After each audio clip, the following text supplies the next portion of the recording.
Assalamualaikum warahmatullahi wabarakatuh. Selamat pagi anak-anak.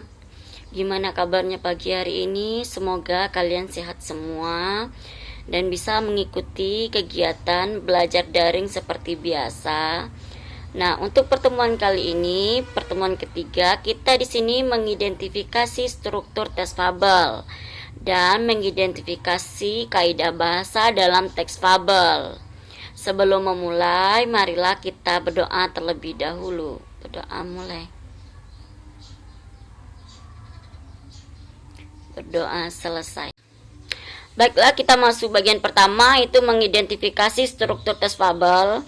Nah, pelajaran sebelumnya kan kita udah membahas tentang memahami isi fabel, menceritakan kembali isi teks fabel. Nah, setelah itu mempelajari struktur. Struktur itu hampir sama dengan struktur teks narasi lainnya seperti novel, cerpen, terus drama, itu hampir sama. Nah, di dalam pengidentifikasi struktur teks fabel ini terdapat 4 bagian. Yang pertama di sana ada yang namanya orientasi, komplikasi, resolusi, dan koda. Yang pertama, orientasi. Orientasi itu merupakan bagian awal yang berisi pengenalan tokoh, latar tempat, dan waktu serta awalan untuk masuk ke tahap berikutnya. Itu orientasi. Komplikasi di sini berisi urutan kejadian yang dihubungkan secara sebab dan akibat. Nah, pada bagian ini kita dapat menentukan karakter dan watak pelaku cerita karena beberapa kerumitan yang mulai muncul di sini. Nah, bagian ini merupakan bagian cerita yang berisi permasalahan yang dalam sebuah cerita yang harus ada. Nah, harus ada diciptakan dan saat menulisnya harus terdapat permasalahan di sini. Itu masuk komplikasi, berarti awal mula terjadinya permasalahan di sini. Resolusi. Resolusi itu bagian ini mengungkapkan resolusi dari berbagai konflik yang dialami tokoh. Bagian ini merupakan kelanjutan dari komplikasi, yaitu pemecahan masalah. Nah, di sini juga penggambaran solusi pemecahan masalahnya dibuat kreatif misalnya. Mungkin agar menimbulkan kesan yang menarik untuk penonton atau pembaca. Keempat, terdapat koda. Koda di sini merupakan bagian akhir dari cerita, biasanya merupakan kesimpulan atau menggambarkan kondisi dari akhir tokoh. Nah, itu yang dimaksud dari struktur mengidentifikasi teks fabel. Baiklah, kita masuk bagian yang kedua, yaitu mengidentifikasi kaidah bahasa dalam teks fabel. Nah, cerita fabel dalam tulisan maupun lisan itu penggunaan bahasa yang penyampaiannya mempunyai karakteristik tersendiri. Nah, yang pertama ada penggunaan kata sifat di sana. Penggunaan kata sifat yaitu cerita moral atau fabel sering digunakan kata sifat atau adjektif. Nah, di sini ada contoh. Ketika nelayan itu tiba di rumah, ia menemukan gubuknya sudah berubah menjadi istana yang indah, dan istrinya memakai gaun terindah seperti ratu. Terdapat 4 ciri-ciri. Yang pertama, dapat bergabung dengan partikel seperti tidak, lebih, sangat. Nah, contohnya itu tidak sakit, lebih cantik, sangat rajin. Nah, yang kedua, dapat berdampingi kata benda. Contohnya itu baju baru, orang tampan. Yang ketiga, dapat diulang dengan imbuhan. Di awalan say dan diakhirinya. Contohnya itu sebaik-baiknya, serendah-rendahnya. Nah, bagian yang terakhir, yang keempat, dapat diawali oleh imbuhan ter. Misalnya contoh terhebat, terpandai, tercantik. Nah, itulah ciri-ciri dalam kata sifat tadi. Penggunaan kata sifat terdapat 4 ciri-ciri tadi. Baiklah, kita masuk bagian yang berikutnya. Di sini kata sifat itu dibedakan menjadi 3. Yang pertama kata sifat dasar. Terus kata sifat turunan, kata sifat majemuk. Itu ketiga sih, itu kata sifat tadi dibedakan menjadi tiga kata sifat. Yang pertama kata sifat dasar.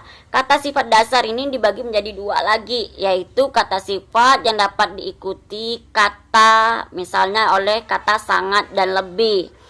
Sedangkan kata yang kedua itu kata dasar yang tidak dapat diikuti oleh kata sangat dan lebih. Contoh yang pertama kata yang bisa diikuti oleh kata sangat dan lebih itu adil, ajaib, gemuk.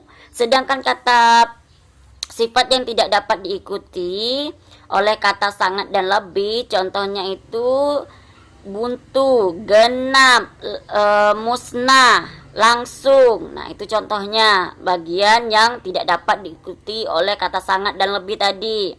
Terus yang kedua di sini kita masuk ke bagian kata sifat turunan.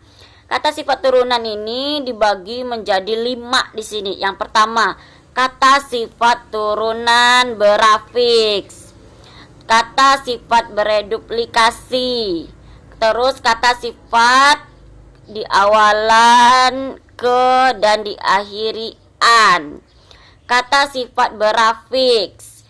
Terus yang kelima kata sifat yang berasal dari berbagai kelas kata.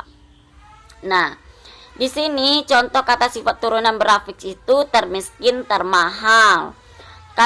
Contoh kata sifat bereduplikasi yaitu pandai-pandai, cantik-cantik. Nah, itu contohnya. Terus kata sifat ke dan diakhiri an di sini kegerahan, kemerahan. Nah, karena dia menggunakan kata ke di awal dan diakhiri an di sana. Terus yang keempat kata sifat berafiks diakhiri i. Nah, di sini contohnya itu alami, hewani, nabati. Terus yang kelima di sini ada kata sifat dari berbagai kelas kata melalui prosesnya. Nah, di sini kata sifat yang berasal dari beberapa kelas kata itu terbagi lagi menjadi 5 bagian lagi. Yang pertama deverbalisasi. Deverbalisasi ini contohnya itu memalukan, melengking, mencekam. Nah, yang kedua denominalisasi, yaitu contohnya itu berbahaya, berbusa, berhati-hati. Nah, yang ketiga diadverbialisasi, contohnya itu berkurang, bertambah, menyengat. Nah, yang keempat denumeralisasi, yaitu mendua, menunggal, menyeluruh contohnya. Terus yang terakhir di sini diinterjeksi, yaitu aduhai, wah. Nah, itu contoh pembagian dari kata sifat yang berasal dari berbagai kelas tadi.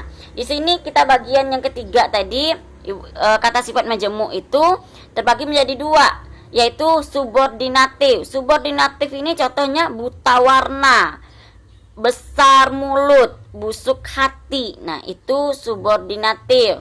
Sedangkan koordinatif di sini contohnya gagah, berani, aman sentosa, besar kecil, letih lesu. Nah, itu contohnya. Itulah pembagian dari berbagai kata sifat yang dibedakan menjadi 3 tadi. Baiklah, kita masuk bagian selanjutnya, yaitu penggunaan sinonim dan antonim. Di sini sinonim yaitu memiliki kesamaan arti atau makna, sedangkan antonim di sini mempunyai kata atau arti atau makna yang berbeda atau berlawanan. Nah, di sini tes Fabel penggunaan variasi kata menggambarkan atau mendeskripsikan sifat, baik sifat tokoh maupun sifat benda dan keadaan. Nah, di sini sifat tokoh dapat mempengaruhi nilai rasa pada pembaca. Contoh sinonim di sini, cantik sama dengan jelita, tandus sama dengan gersang. Contoh antonim, bersih sama dengan kotor, sedangkan luas sama dengan sempit. Jadi lawan kata ya, perlawanan kata. Baiklah, kita masuk ke bagian berikutnya, yaitu penggunaan kalimat langsung dan tidak langsung. Nah, kalimat langsung sama dengan kalimat yang diucapkan secara langsung kepada orang yang dituju. Nah, kalimat langsung ini ditandai dengan pemakaian tanda petik. Ciri-ciri kalimat langsung terbagi menjadi 3. Yang pertama, penggunaan tanda petik rangkap katanya. Terus yang kedua, intonasi tinggi untuk tanda tanya, datar untuk kalimat berita, dan tanda seru dilakukan dengan intonasi perintah. Yang ketiga, kata ganti orang pertama dan orang kedua. Itulah penggunaan kalimat langsung.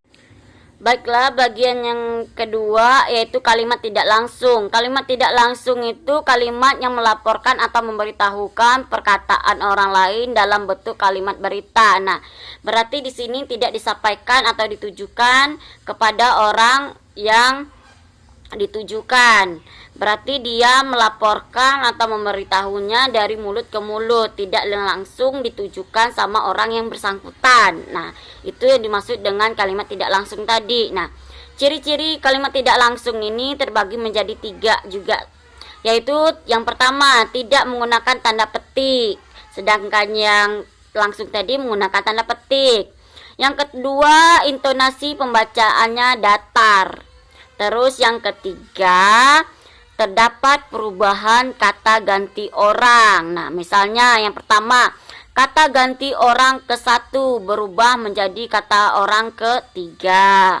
Terus misalnya di sini, saya, aku menjadi dia atau iya. Nah, itu contohnya tadi. Kata ganti orang ke 1 berubah menjadi orang ketiga tadi.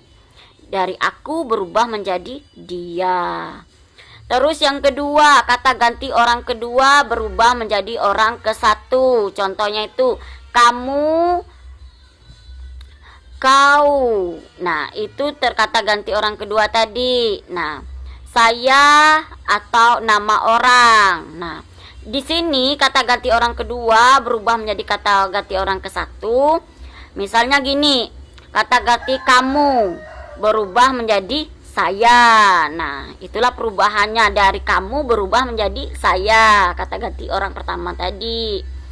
Terus yang ketiga, kata ganti orang ketiga dan ke 1 tunggal berubah menjadi jamak. Nah, di sini contohnya ia dan dia menjadi mereka. Terus saya dan aku menjadi kita atau kami. Itulah contoh dari kalimat tidak langsung.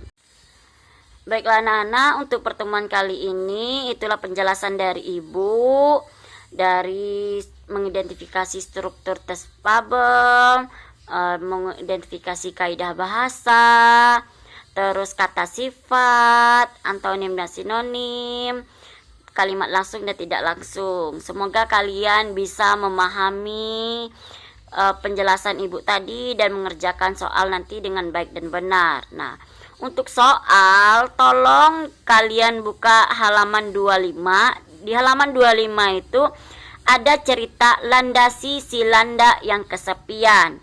Nah, kalian baca teks fabel itu landasi si landa yang kesepian itu, terus kalian tentukan atau identifikasi struktur. Nah, struktur dari landasi si landak yang kesepian. Berarti kalian harus memahami dulu struktur dalam teks fabel itu tadi ada berapa. Strukturnya ada berapa tadi? Ada 4. Nah, kalian baca, kalian pahami dulu. Nah, sehingga bisa dijawab nanti landasi si landak yang kesepian ini strukturnya apa aja, bagian orientasinya apa, paragraf yang mana, bagian yang mana, terus bagian komplikasinya yang mana, bagian yang mana. Nah, kata-katanya yang mana, kalian catat cuplikan kata-katanya.